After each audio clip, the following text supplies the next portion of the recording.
Halo guys, jadi ini video pertama kita di Lucky Lucky Podcast. Sebenarnya kita mau memperkenalkan diri kita dulu. Di samping saya ada Bapak Eko. Silakan Pak Eko, perkenalan diri. Baik, terima kasih Bapak Dito. Dan saya Dito, bisa dipanggil Dito atau Majak, cuman lebih akrab kita panggil Dito aja. Jadi seperti yang kalian lihat guys, dengan seragam kita security seperti ini, kita mau sedikit menceritakan tentang biografi kita dulu. Dimulai dari Pak Eko, bisa diceritain Pak Eko? Ya Bang, baik. Terima kasih Bapak Dito atas kesempatannya malam ini. Ini merupakan podcast pertama ya Iya, siap. di dunia persecurityan ya.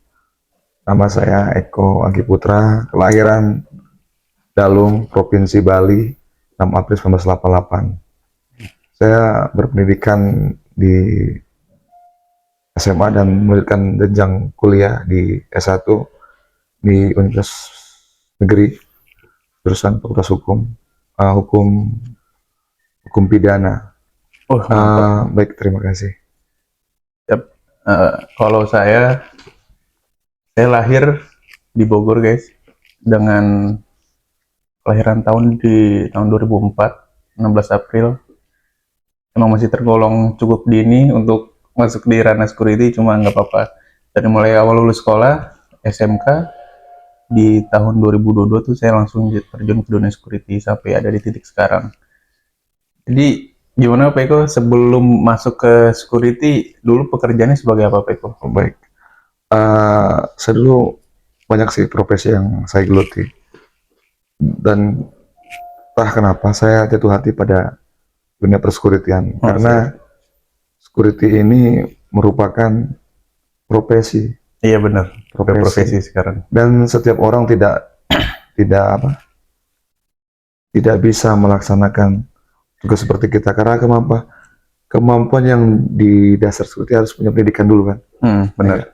Ya, seperti itu harus mempunyai pendidikan dasar, yaitu namanya Diksar. Ya, Diksar. Kita ditempa kurang lebih selama 14 hari ya. Iya, 2 minggu.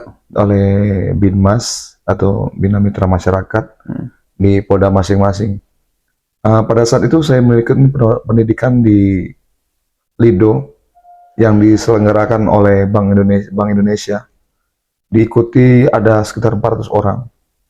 Karena itu statusnya dulu karyawan. Di tahun 2018. Nah, untuk itu sendiri di pendidikan kemarin Satpam. Oke guys, maaf tadi ada kesalahan teknis sedikit di bagian kamera kita.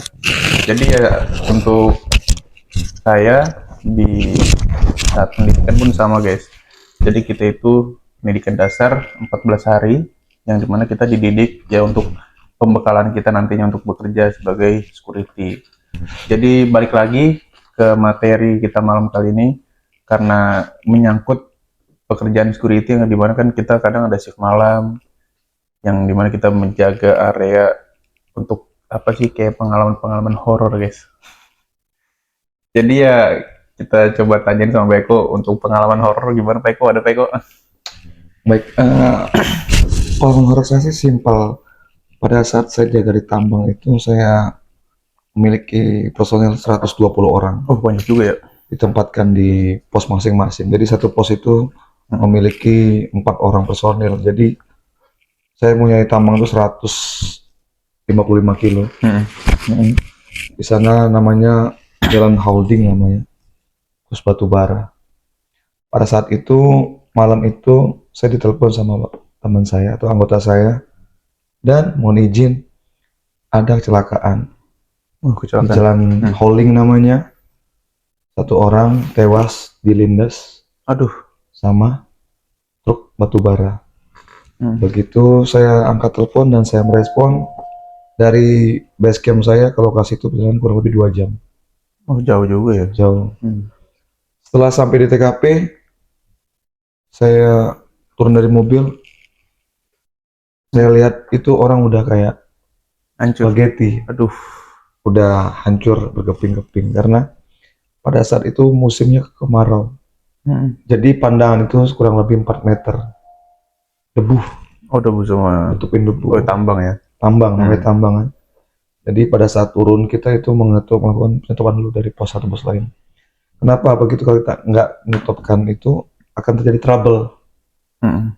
Bisa jadi kita jadi korban di area Iya benar. dan holding itu. Hari pertama nggak ada apa-apa sih, kita bawa jenazahnya ke rumah duka, supaya kan disolatkan. Dan hari kedua terjadilah Mm. suara-suara yang Oh, menyeramkan. mulai. Mulai itu kan, ada teriakan-teriakan dari si korban. Oh iya, terus gimana teriakannya tuh? Dia minta tolong, tolong, tolong, tolong. Itu menjadi adrenalin bagi Iya benar. anggota yang ada di pos. Karena almarhum itu sebelum dia meninggal sering ke pos Aduh, satpam. Satpam. Nah, jadi teman-teman yang di pos satpam itu merasa dia sering ada di situ, iya kayak hadir gitu ya. hadir, terutama di malam hari. Ya, contohnya minta minum, kopi dan sebagainya. Dan itu cerita singkat saya. Kalau itu gimana cerita singkatnya di security? Mm.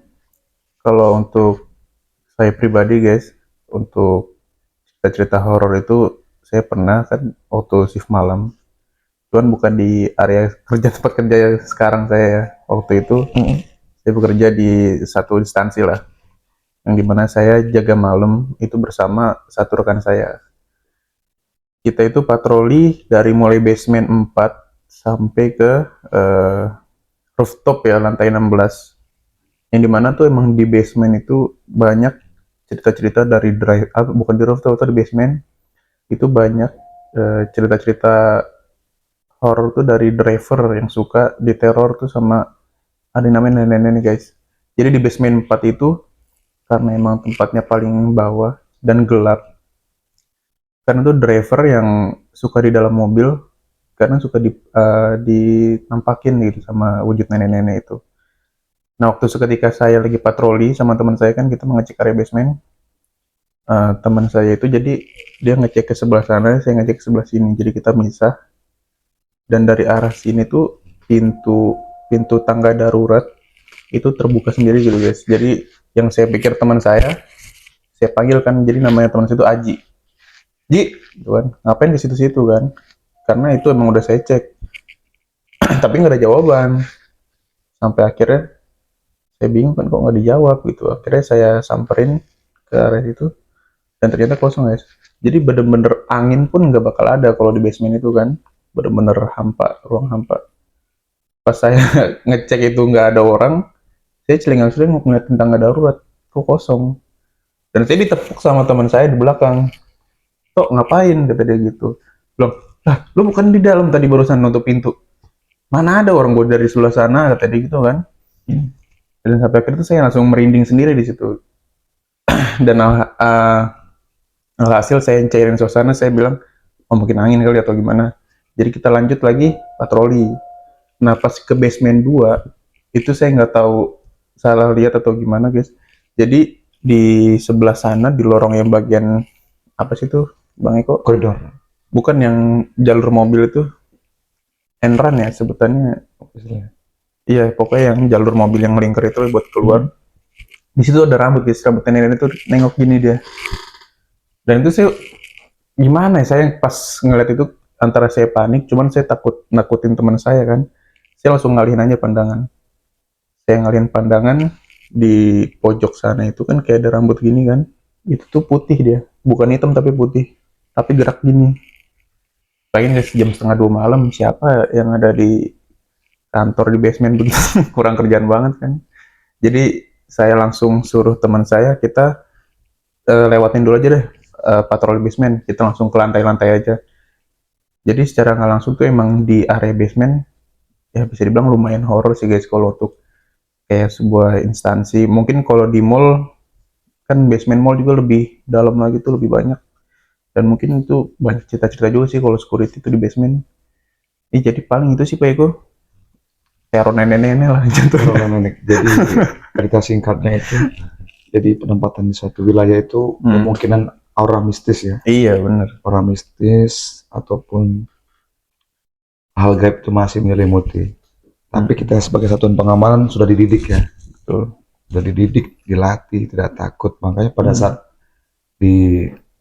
akhir-akhir pendidikan itu di malam ke-10 atau malam ke-11 itu Iya, kita akan adakan jurit malam ya. betul.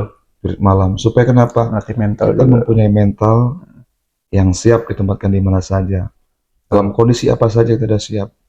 Sapam ini merupakan suatu kebanggaan ya bagi Iya, kita. benar. Apalagi kita ditempatkan di pemerintahan contohnya. Kita berdua ditempatkan di corporate, tapi kita nggak skip ya. Siap. Skip tempatnya, tapi mempunyai salary yang lumayan tinggi dan kita mempunyai shift seperti biasa 3 shift pagi, siang, sore dan malam dan 1 minggu kita libur. Jadi kita mempunyai 8 jam kerja dan 5 hari kerja dan hari libur Sabtu Minggu ya. Betul.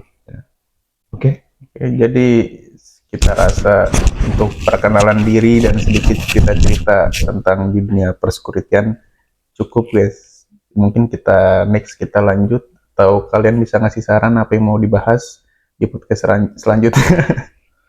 Jadi gimana Beko? Oke, cukup.